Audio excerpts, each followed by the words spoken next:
오늘 예배를 통해서 함께 은혜 받으실 하나님의 말씀은 신명기 7장 1절에서 7절까지의 말씀입니다.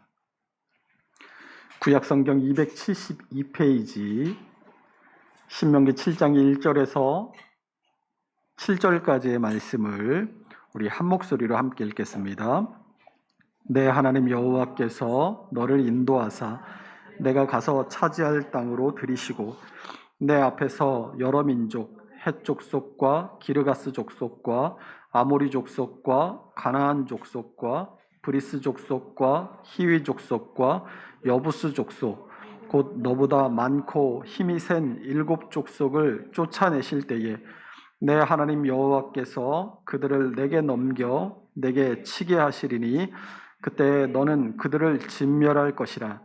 그들과 어떤 언약도 하지 말 것이요 그들을 불쌍히 여기지도 말 것이며 또 그들과 혼인하지도 말지니 내 딸을 그들의 아들에게 주지 말 것이요 그들의 딸도 내 며느리로 삼지 말 것은 그가 내 아들을 유혹하여 그가 여호와를 떠나고 다른 신들을 섬기게 하므로 여호와께서 너희에게 진노하사 갑자기 너희를 멸하실 것임이니라. 오직 너희가 그들에게 행할 것은 이러하니 그들의 제단을 헐며 주상을 깨트리며 아세라 목상을 찍으며 조각한 우상들을 불사를 것이니라. 너는 여호와 내 하나님의 성민이라. 내 하나님 여호와께서 지상 만민 중에서 너를 자기 기업의 백성으로 택하셨나니 여호와께서 너희를 기뻐하시고 너희를 택하심은 너희가 다른 민족보다 수요가 많기 때문이 아니니라.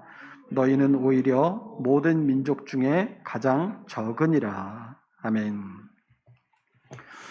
오늘 본문의 말씀은 이스라엘 백성들이 가나안 땅에 들어가서 벌이게 될 정복 전쟁에 대한 명령을 다루고 있습니다. 이스라엘 백성은 가나안 땅에 들어가 그 땅을 차지하고 있던 원주민들과 이제 싸워야 합니다. 하나님께서 아브라함을 하란에서 부르시기 전부터 이 가나안 땅에는 원주민들이 자리를 차지하고 있었습니다. 창세기 15장 18절에서 21절 말씀을 함께 읽어보겠습니다. 그날에 여호와께서 아브라함과 더불어 언약을 세워 이르시되 내가 이 땅을 애굽 강에서부터 그 큰 강 유브라데까지 내 자손에게 주노니 곧 겐 족속과 그니스 족속과 간몬 족속과 헷 족속과 브리스 족속과 르바 족속과 아모리 족속과 가나안 족속과 기르가스 족속과 여부스 족속의 땅이니라 하셨더라. 아멘. 하나님께서 아브라함을 부르실 때 아브라함은 한 가족을 이끄는 일개 족장에 지나지 않았습니다.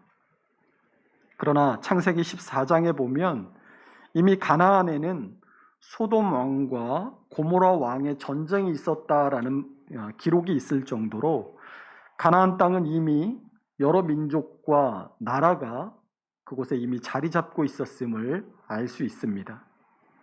그런데 가나안 땅에서 태어나지도 않은 아브라함을 그 먼 곳에서 부르셔서 그 가나안 땅에 거주하게 하시고 이미 그 땅에 주인들이 있음에도 불구하고 그 땅을 아브라함과 그 후손에게 주시겠다고 약속하시고 마침내 400년이 지난 뒤에 그 약속하신 대로 가나안 땅을 주어서 들어가게 하신 것은 우리말 속담에 굴러온 돌이 박힌 돌 빼낸다 이런 속담이 있지만 그런 속담과 같은 내용은 아닙니다.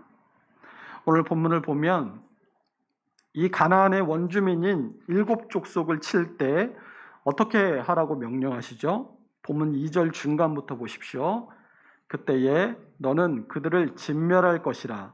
그들과 어떤 언약도 하지 말 것이요 그들을 불쌍히 여기지도 말 것이며 또 그들과 혼인하지도 말라라고 말씀하십니다.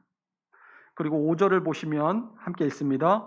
오직 너희가 그들에게 행할 것은 이러하니 그들의 제단을 헐며 주상을 깨트리며 아세라 목상을 찍으며 조각한 우상들을 불사르라 라고 명령하시죠.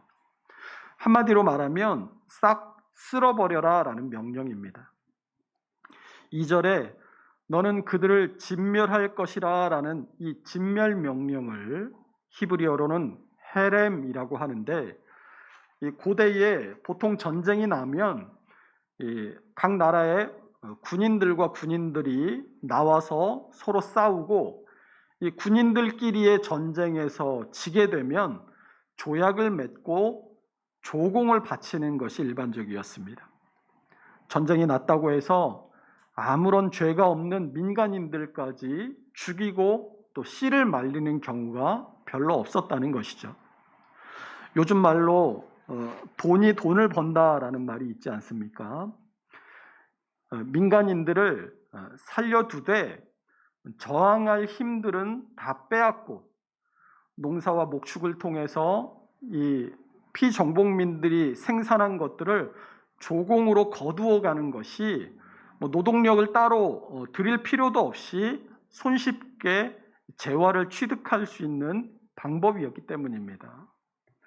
뿐만 아니라 전쟁이 벌어지고 나면 정략 결혼을 통해서 속국과 혈연 관계를 맺고, 그것을 통해서 속국이 함부로 지배국을 넘보지 못하도록 하고, 또 이 지배국이 다른 나라와 전쟁을 할 때에도 그 혈연 관계를 맺은 이 속국으로부터 그들을 동맹으로 이 전쟁에 참가시키는 것이 당시 일반적인 전쟁과 그에 따른 후속 조치들이었습니다.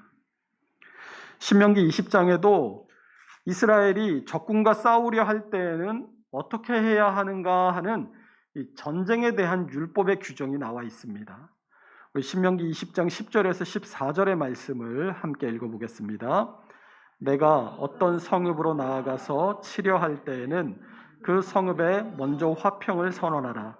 그 성읍이 만일 화평하기로 화답하고 너를 향하여 성문을 열거든 그 모든 주민에게 내게 조공을 바치고 너를 섬기게 할 것이요, 만일 너와 화평하기를 거부하고 너를 대적하여 싸우려 하거든 너는 그 성읍을 에워쌀 것이며, 내 하나님 여호와께서 그 성읍을 내 손에 넘기시거든 너는 칼날로 그 안에 남자를 다 쳐 죽이고, 너는 오직 여자들과 유아들과 가축들과 성읍 가운데 있는 모든 것을 너를 위하여 탈취물로 삼을 것이며, 너는 내 하나님 여호와께서 내게 주신 적군에게서 빼앗은 것을 먹을지니라. 아멘. 어떻게 하라고 합니까? 싸움을 하려면 먼저 사신을 보내서 너희 싸울 거야 말 거야 하고 물어보고, 싸우지 않겠다라고 하면 그러면 너희가 조공을 바쳐라 하고 조공을 받고 그 나라를 속국으로 만들라는 거예요. 그런데 싸우기 전에 먼저 사신을 보내서 너희들 우리랑 싸울 거야 말 거야 했는데 우리는 너희한테 조공을 바치지 않겠다, 우리는 싸우겠다라고 하면 그 나라와 전쟁을 벌여서 남자들을 죽이고, 그러니까 전쟁을 다시 일으킬 만한 싹을 없애는 거죠. 남자들을 다 죽이고 여자들과 유아들과 가축들과 그 나라에 속한 재물을 승리의 전리품으로 삼으라라고 말하고 있습니다. 그런데 이게 일반적인 고대 시대의 전쟁의 양상이었다면, 하나님께서 이스라엘 백성들이 가나안 땅에 들어가서 이 가나안 정복 전쟁을 벌일 때는 그 땅의 족속들을 하나도 남김없이 다 진멸하라라는 헤렘 명령을 내리십니다. 조약이나 조공도 필요 없고 정략 결혼도 필요 없고 전리품도 필요 없고 하나도 남김없이 다 싹 멸절하라라고 명령하십니다. 하나님께서 이 가나안 정복 전쟁에서 헤렘을 명령하신 이유가 있습니다. 첫 번째는 가나안 정복 전쟁은 땅을 차지해야 하는 전쟁이기 때문입니다. 아브라함, 이삭, 야곱 때까지는 기껏해야 가족만 따지면 70여 명밖에 그 족속이 되지 않았기 때문에 그 땅의 원주민들조차 이스라엘 족속을 신경 쓰지도 않았습니다. 그러나 4대 만에 애굽에서 나온 이스라엘 백성들은 200만 명이 넘는 숫자로 불어나 있었습니다. 사람만 200만 명이 넘고 그 200만 명에 딸린 가축들은 또 얼마나 많았겠습니까? 70명이 들어와서 살겠다라고 하면 신경 쓰지도 않겠죠. 그런데 200만 명이 들어와서 살겠다라고 하면 이미 그곳에는 원주민들이 꽉 자리를 잡고 있어서 발 딛고 들어올 틈이 없습니다. 서두에서도 말씀드렸다시피 이미 가나안 땅에는 7 족속들이 각자의 왕국을 이루고 있었습니다. 젖과 꿀이 흐르는 땅이라는 별명처럼 이 가나안 땅은 비옥하고 살기 좋고 교통과 문화의 요충지답게 사람들이 바글바글했습니다. 이스라엘 백성들이 이주해 와서 거기에 200만 명이 터전을 잡고 살기 위해서는 그 땅에 살던 사람들을 몰아내지 않고서는 불가능한 일이었습니다. 두 번째로 하나님께서 헤렘을 명령하신 이유는 가나안 정복 전쟁은 우상과의 전쟁이었기 때문입니다. 오늘 본문 5절 말씀을 다시 한번 읽어보겠습니다. 오직 너희가 그들에게 행할 것은 이러하니 그들의 제단을 헐며 주상을 깨뜨리며 아세라 목상을 찍으며 조각한 우상들을 불사를 것이니라. 하나님은 이 죄악만 관여한 것이 아니라 온갖 우상으로 만연해 있던 가나안을 심판하십니다. 고린도전서 8장 4절에서 사도 바울이 우상은 세상에 아무것도 아니며 또한 하나님은 한 분밖에 없는 줄 아노라라고 고백한 것처럼 온 세상에 하나님은 한 분이시고 우상은 아무것도 아님을 선포하시기 위해 우상을 제하시기 위한 전쟁을 이스라엘 백성에게 명령하신 것입니다. 세 번째로 하나님께서 헤렘을 명령하신 이유는 가나안 정복 전쟁이 그들의 죄를 심판하시는 전쟁이었기 때문입니다. 가나안 정복 전쟁은 그냥 전쟁이 아니라 거룩하신 하나님께서 그들의 죄를 더 이상 참아보지 않으시고 심판하시는 성전이었던 것입니다. 하나님께서 아브라함에게 가나안 땅을 주실 것을 약속하실 때 이스라엘 자손이 4대 만에 가나안 땅으로 다시 돌아오게 될 것을 예언하십니다. 창세기 15장 16절 함께 읽습니다. 내 자손은 4대 만에 이 땅으로 돌아오리니 이는 아모리 족속의 죄악이 아직 가득 차지 아니함이니라 하시더니. 그런데 왜 이스라엘 백성들이 4대 만에 가나안 땅으로 돌아올 것이라고 말씀하시죠? 그것은 아모리 족속의 죄악이 아직 그 땅에 가득 차지 아니했기 때문이라는 것입니다. 여기서 말하고 있는 이 아모리 족속이란 오늘 본문 7장 1절에서 말씀하고 있는 이 가나안의 7 족속을 통틀어서 이야기할 때 아모리 족속이라는 표현을 성경은 사용합니다. 그러니까 이 가나안 땅의 원주민들의 죄악이 너무나 극심한데 그들을 진멸해서 심판하기까지는 아직 아니었다라는 것입니다. 신명기 9장 5절도 이것을 말씀합니다. 함께 읽습니다. 내가 가서 그 땅을 차지함은 내 공의로 말미암음도 아니며 내 마음이 정직함으로 말미암음도 아니요 이 민족들이 악함으로 말미암아 내 하나님 여호와께서 그들을 내 앞에서 쫓아내심이라. 여호와께서 이같이 하심은 내 조상 아브라함과 이삭과 야곱에게 하신 맹세를 이루려 하심이니라. 아멘. 하나님께서 이 가나안 땅의 원주민들의 죄악상을 보시고 이스라엘을 통해서 그 죄악들을 정결케 하실 것을 작정하셨다는 것입니다. 그래서 아브라함을 멀리 하란에서부터 불러 올리시고 아브라함과 이삭과 야곱에게 가나안 땅을 기업으로 주겠다고 약속하시고 그 땅을 정결하게 하는 도구로 이스라엘 민족을 들어서 사용하신 것입니다. 그 땅의 죄악상이 얼마나 심했길래 하나님께서 그 땅을 이스라엘 민족에게 주시기로 작정하셨을까요? 창세기 19장에 등장하는 소돔과 고모라의 심판의 사건을 보면 아브라함이 의인을 몇 명까지 간구하죠? 창세기 18장 32절 함께 있습니다. 아브라함이 또 이르되 주는 노하지 마옵소서. 내가 이번만 더 아뢰리이다. 거기서 10명을 찾으시면 어찌하려 하시나이까. 이르시되 내가 10명으로 말미암아 멸하지 아니하리라. 아멘. 하나님께서 아브라함과 의인이 10명이 안 되면 소돔과 고모라를 멸망시키겠다라고 하셨는데, 그럼 만약에 소돔과 고모라의 의인이 9명 있었다면 그 9명도 1명이 부족해서 다 같이 멸망당해야 했을까요? 창세기 19장 4절에 보면 그들이 눕기 전에 그 성 사람 곧 소돔 사람들이 노소를 막론하고 원근에서 다 모여 그 집을 에워싸고라고 되어 있습니다. 여기서 노소를 막론하고 원근에서 다 모여라고 되어 있죠.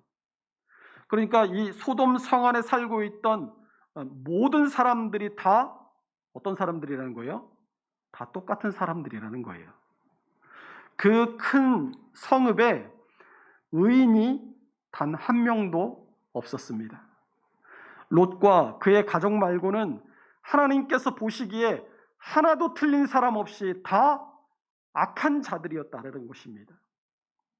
그래서 하나님께서 소돔과 고모라를 멸망시키실 때 롯과 그의 가족만을 구원하시고 소돔과 고모라를 불로 심판하십니다.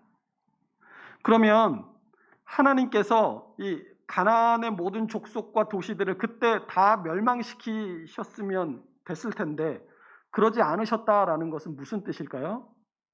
그들이 다 그 땅에 사는 거민들과 도시들이 다 죄인이고 하나님 보시기에 악한 일을 저지르면서 살아가고는 있었지만 개 중에는 아직 의롭게 살려고 하는 사람이 있었다라는 말이 되겠죠.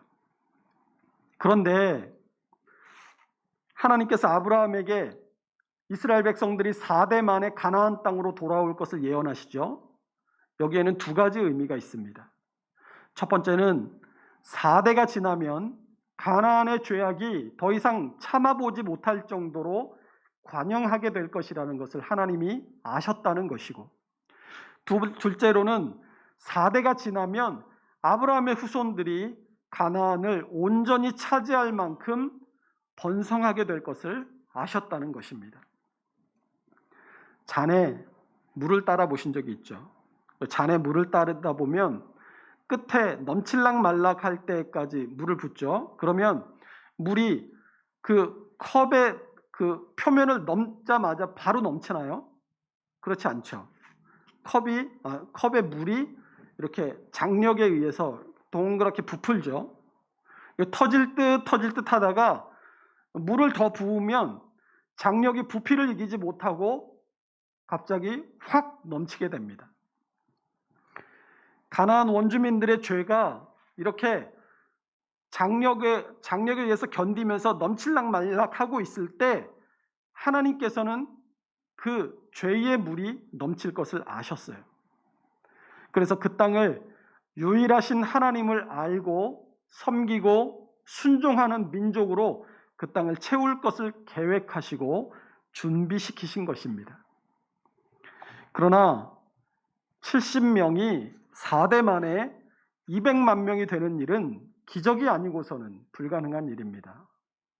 성경에는 마치 이스라엘 백성들이 애굽에서 고된 노예 생활 때문에 하나님께 부르짖으니까 하나님께서 그제서야 약속을 기억해내시고 그들을 구원하셨다, 이렇게 묘사가 되어 있지만, 그런 식으로 묘사가 되어 있지만 하나님은 한시도 가나안 원주민들의 죄악상과 자신의 백성들을 잊지 않으셨습니다. 이사야 49장 15절 말씀 함께 읽습니다. 여인이 어찌 그 젖먹는 자식을 잊겠으며 자기 태에서 난 아들을 긍휼히 여기지 않겠느냐. 그들은 혹시 잊을지라도 나는 너를 잊지 아니할 것이라. 아멘.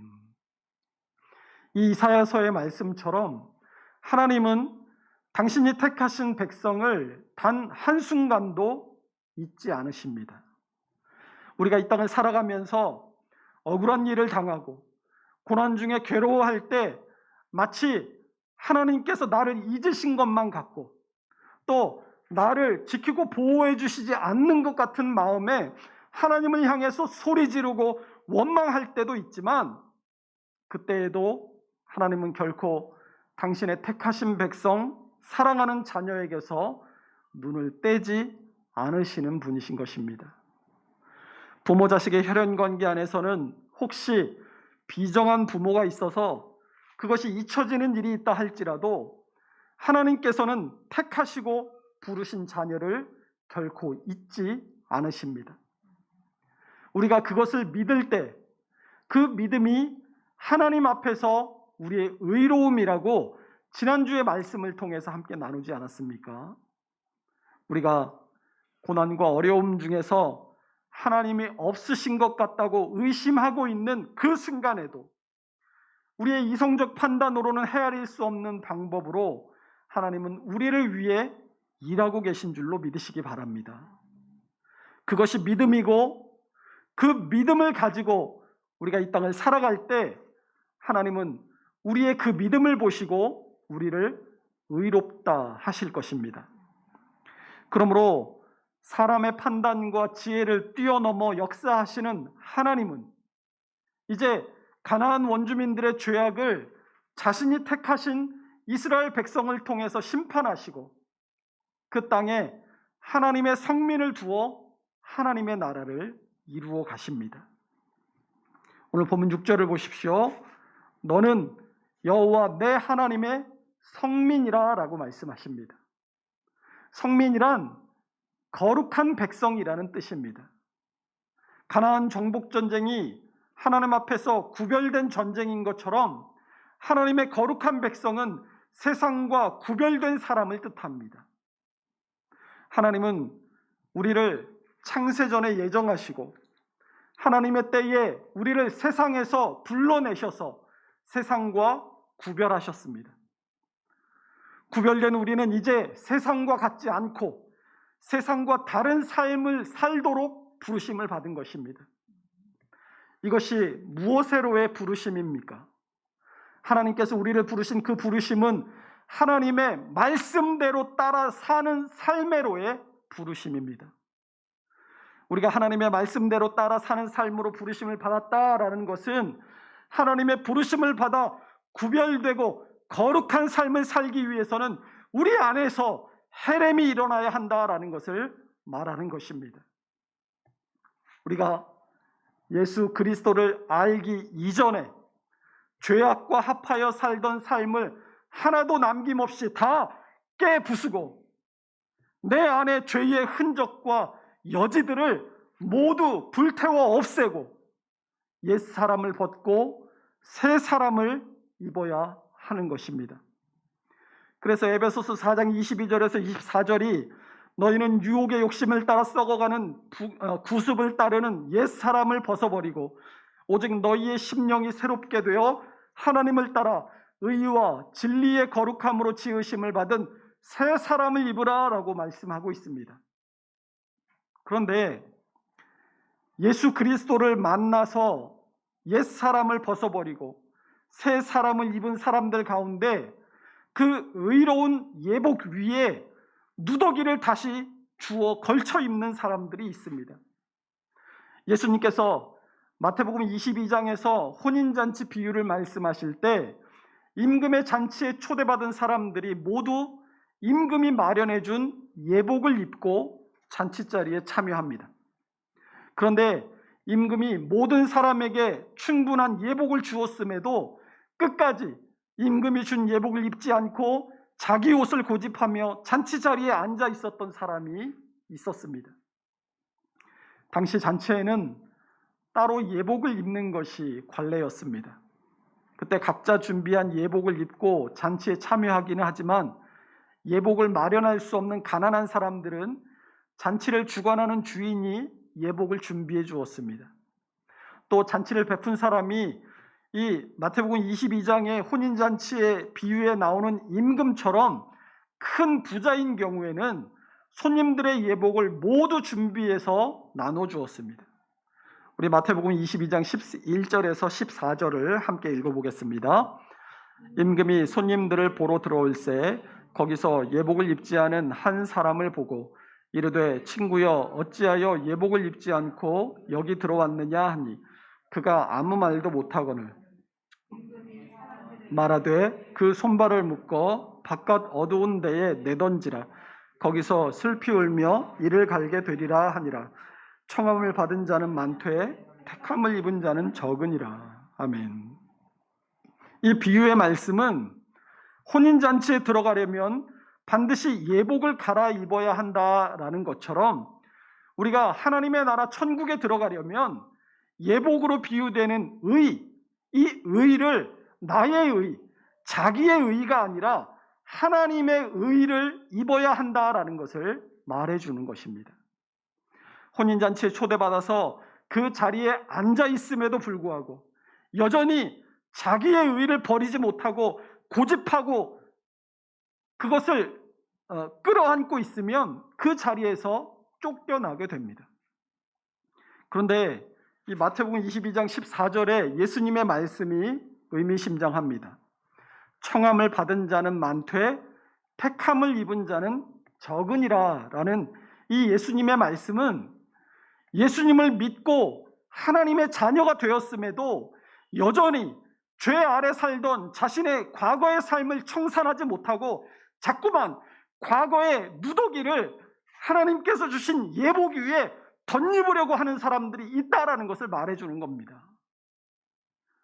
그러나 우리가 분명히 알아야 할 것은 내 안에 죄악된 과거를 완전히 단절시키는 헤렘이 우리 안에서 일어나지 않고서는 하나님 앞에서 성민으로 거룩한 하나님 나라 백성으로 살아가는 일은 불가능하다는 것입니다. 신해성 언약을 통해서 하나님의 백성들이 된 이스라엘 사람들이 광야에서 자꾸만 뭘 그리워해요? 자신들이 살았던 애굽 땅을 그리워하잖아요. 그런데 한번 생각을 해보십시오. 애굽 땅에서 이스라엘 백성들이 떵떵거리고 잘 살았어요? 아니잖아요. 인종차별 당하고 노예로 살고 온갖 노역에 동환돼서 인간다운 삶을 살지 못했습니다. 그런 그들을 하나님께서 구원하셔서 자유를 주시고 당신의 백성 삼으시고 적과 끓이 흐르는 땅으로 인도해 가십니다. 그런데 뭐가 좋다고 애굽 땅을 자꾸 그리워해요? 차이는 딱 하나입니다. 죄 짓지 못하는 것. 하나님의 백성이 되니까 하나님의 율법을 따라서 살아야 돼요. 그 전에는 나 하고 싶은 대로 내 마음대로 죄를 지으면서 그걸 즐기면서 살았는데 지금은 이렇게 해라, 이건 하지 말아라 하고 죄를 못 짓게 하니까 그게 싫은 겁니다. 내 마음대로 사는 것, 그게 죄 아래 자신을 방임한다는 말이에요. 죄를 짓든 죄를 짓지 않든 그냥 나를 좀 내버려 두라는 겁니다. 그런데 내버려 두면 잘할까요? 인간의 본성에는 죄의 경향성이 있어서 가만히 있으면 가만히 있을 수 없고 죄를 향해서 스르륵 하고 기울어지게 되어 있습니다. 시냇물에 띄워진 나뭇잎 한 장이 자기는 가만히 있지만 시냇물이 흘러가면 흐르는 시냇물에 따라서 함께 흘러가듯이 인간은 가만히 있어도 저절로 죄를 짓게 되어 있는 것이 인간의 본성입니다. 하나님을 모르는 자연인의 상태에서는 그게 좋은 거예요. 하나님의 자녀가 돼서 누리는 은혜와 복, 그건 우리가 당연히 누리는 거고 거기에 더해서 내가 하나님을 만나기 전에 내가 하고 싶은 대로 하면서 재밌게 죄를 지으면서 살았던 그것까지도 지금 하고 싶은 게 인간의 욕심인 겁니다. 그러나 우리가 하나님의 백성이고 하나님의 자녀가 되었다면 하나님을 만나기 이전에 과거의 삶을 헤렘, 반드시 그것을 끊어내야만 합니다. 쉽게 예를 들까요? 이전 교회에 죄악상과 부조리가 싫다고 새 교회를 이뤘어요. 그러면 이전 교회에서 했던 죄악상과 부조리의 모습은 새 교회에서는 있어서는 안 되겠죠.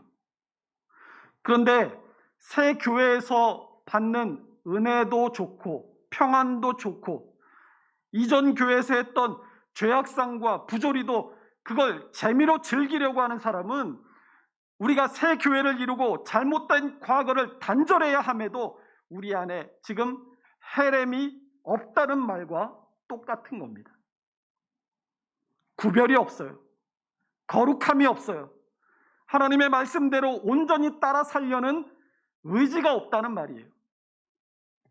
하나님의 백성이 됐으면 하나님의 백성답게 과거와 단절하고 하나님의 말씀에 대한 온전한 순종으로 거룩한 백성으로 구별되었다라는 것을 교회와 세상 가운데 드러내면서 살아야 되는데 여전히 과거의 죄와 버탄 채로 하나님께서 우리에게 예수 그리스도를 십자가에 내어주시기까지 한 사랑으로 우리에게 입혀주신 그 예수 그리스도의 의의 예복 위에 과거의 죄의 누더기인 자신의 의를 자꾸만 덧입으려고 애가 아닌 애를 쓰면서 살아가고 있는 것이 우리의 모습은 아닌가 하고 돌아볼 수 있어야 한다는 겁니다.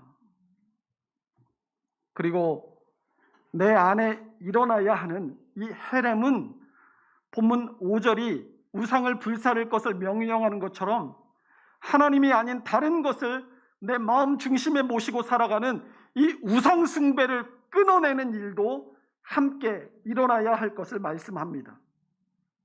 내가 하나님보다 더 의지하고 있는 것이 있다면, 혹은 하나님도 좋고 이것도 좋고 이렇게 하나님 옆에 하나님처럼 내가 두고 있는 우상들, 혹은 나 자신을 섬기는 교만함과 자만심을 깨뜨리지 않고는 구별된 백성, 하나님의 성민으로 살아가는 일은 불가능한 것임을 깨달아야 한다는 것이죠. 오늘 이스라엘 백성에게 명령하신 헤렘이 성민, 거룩한 백성으로서 감당해야 할 마땅한 의무인 것처럼 과거와 죄와 과거로부터의 단절은 옛 사람을 벗어버리고 새 사람을 입어야 하는 우리의 삶에 나타나야 하는 구별의 증거인 것입니다. 그러므로 우리 모두가 우리 안에 남아있는, 우리가 주님을 알기 전에 버타며 살았던 죄와 허물과 악한 습관들을 진멸하기로 결심하고 하나님의 말씀에 대한 온전한 순종을 통해 거룩하게 구별된 하나님 나라의 백성으로 살아갈 수 있으시기를 주님의 이름으로 축원합니다. 기도하겠습니다. 하나님,